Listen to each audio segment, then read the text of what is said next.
Hello everyone, I am Mayank Agarwal and I'm going to give you a walkthrough of our paper Robust Clip Unsupervised Adversarial Fine Tuning of Vision Embeddings for Robust Large Vision Language Models. So, as we know that in today's era, images are used in many fields, and for processing images, we have many models, including the vision language models. And when we talk about vision language models, CLIP comes as the most used image encoder and as well as a whole VLM as a clip, but the VLM of the clip doesn't work that good, and we mostly use clip as a vision encoder in most of the fields. So the problem here, what we pose is that while using clip, if we do give it some adversarial images, then it may not perform very good, because obviously if you are giving an original image, then it would make some embeddings, and if you are giving some adversarial images, then maybe it forms some different embeddings which may not be interpreted by the projection layer or the decoder, LLM decoder of the VLM, and then maybe it hallucinates or maybe gives some wrong outputs. So basically this paper um, tackles this problem, and it introduces a concept of unsupervised adversarial fine tuning, which prevents this problem or maybe which handles this problem. So previously, these type of, like, you can see here some of the examples.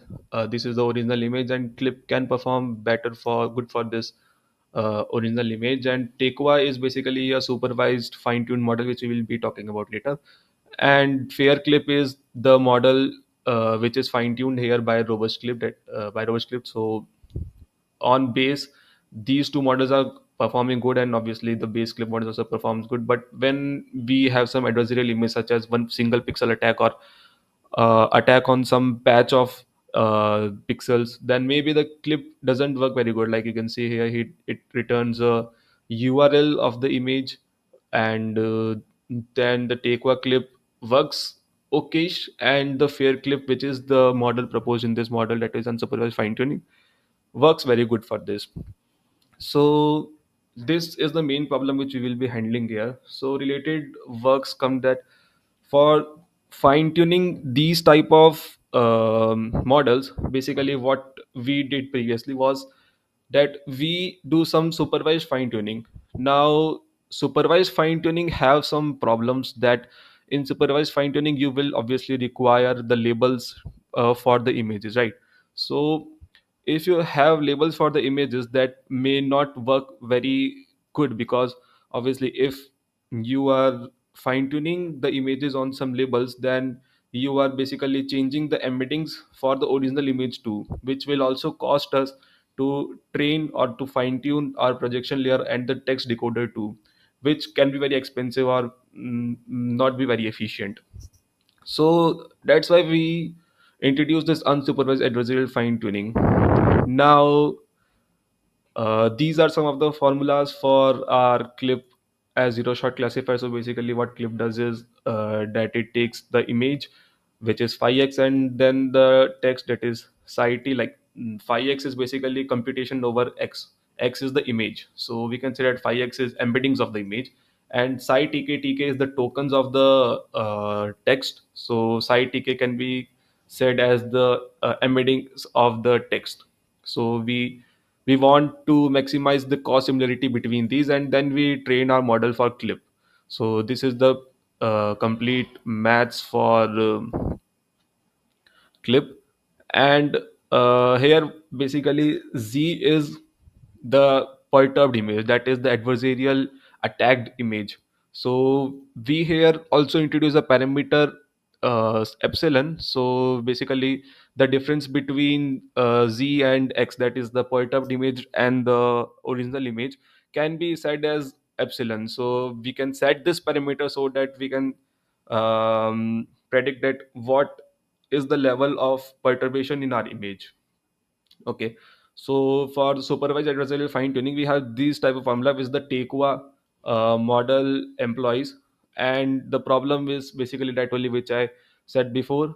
First, adversarial training is done with respect to the fixed set of text embeddings of the class of ImageNet. This does not take into account the effect of other text embeddings. Example of categories which are not part of the ImageNet.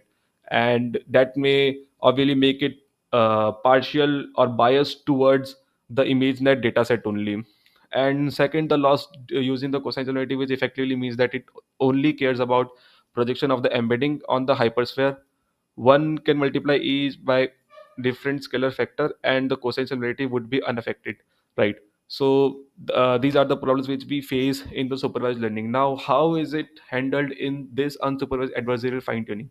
So here what we do is we go by this loss function. So we say that Z is basically our perturbed image, X is our original image. So phi is our image embeddings. So image embeddings of the Z and image embeddings of our original image.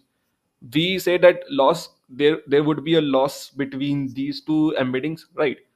And we want that my loss should be minimized between these two. So I said that I won't change the embeddings of my original image, but I want that my perturbed image should have the same embedding as my original image. So I am not changing the parameters, the hyperparameters of my model, but I am just making the parameters of my adversarial and original image same. So I'm just aligning the original image with the adversarial image so that there won't be any dissimilarity between these two embeddings, so that I can directly plug in into another existing VLM and then it works fine. So basically, Fairclip have an advantage over here that you don't have to train your projection layer or your text decoder again and again. You just have to fine tune your clip or maybe another vision encoder by using this method, and then you can directly plug in that vision encoder into the VLM. So you won't have to train your VLM again and again, which we have to do in supervised learning, because obviously we are now making some different embeddings which the projection layer may not understand what are you talking about. But here it doesn't seem like it by this loss function we can say that everything is fine. We just have to plug in that vision encoder in place of the original vision encoder. So yes, we try to say that I wish to minimize it, that is my loss should be zero. uh, and then they perform several experiments on this. So they perform experiments on Open Flamingo and Lava, keeping both employ clip as a vision encoder. So we just change the clip vision encoder to fair clip vision encoder and the Tequa vision encoder, like Tequa clip vision encoder, and we then perform many experiments on these. So here is the complete table of our tests. So as you can see, here is Open Flamingo as a model and Lava as a model, and here are the vision encoders which we use: the base clip, Tequa, Fair 2, and Fair 4. So what does Fair 2, Fair 4, and Tequa 2, Tequa 4 means? Uh, 4 and 2 here mean the parameter epsilon. So as you may remember, epsilon is like the score or maybe the value out at which you are perturbing the image. So if you are perturbing the image more, then maybe these are the scores, and different like this for all. So the data set which we try are Coco, Flickr 30K, Text VQA, VQA V2, and on average, our Fair 4 and Fair 2 perform much better. So we can say that our unsupervised adversarial fine tuning is performing very good in these cases. So here are all the attack setups and all and what they do. So attack setups, they basically perform APGD attacks with 100 iterations on half precision. And for models, they employ Open Flamingo and Lava 1.57 billion. For dataset metrics, they basically use four dataset, that is Coco, Flickr 30, VKV2, Text VQA, and result discussion. So basically, Fair 2 and Fair 4 perform much better than Take 2. Maybe Take 2 can perform better in some cases, such as this, where you can see Take 2 uh, on perturbation at the level of 4 epsilon is performing a little good, which may happen because it is obviously a supervised learning. So maybe on more perturbation, it is performing much better. So we can say that it performs better, but on average, Fair clip performs much better because of the unsupervised fine tuning, which we discussed before, because of the loss function. And then we also perform some of the transfer attacks. On transfer attacks, okay, so these are all the CIDR scores. So CIDR score is basically a metric to evaluate that how is your model performing, or how is your model giving the outputs as compared to our original caption. So basically we use this metric to evaluate the captioning scores. Okay, so here are the transfer attack scores where our fair 2 performs much better. And these are some of the stealthy targeted attacks on LLMs. The attack setups remains the same, everything remains the same, but the So now I shall give you a walkthrough of our code too. So this is my clone GitHub repository for the robust VLM, and I am on my server currently. So how to run all these things? Here are the .sh files which you can run for everything. So run benchmark clean.sh does mean that I am doing the benchmarking for the clean files. What does clean files mean? It does mean that clean images, like original images, there isn't any adversarial uh, attack on those images. So we can fine tune and we can eval to. I currently made it an eval. We can fine tune it to, which we have done previously, but here I am just showing for evaluation. So how does it work? It goes to this clip benchmark.cli file. So here is the clip benchmark.cli file, and here you can see that these are the two params which we have: eval and build. So I am currently on eval mode, and we can obviously do the evaluation. So I shall open my terminal, and then I will have to run the .sh file command, which is run benchmark and clean.sh. After running this, we will see that it will load the model, it will load the dataset, and then it will start running the benchmarking on the dataset. So the dataset benchmarking has started. It will take some time. It goes up to 12 iterations according to the batch size. I shall kill this session so that I can, and obviously the results are stored here. So I will show my previously stored results. These are fair epsilon 2 and fair epsilon 4.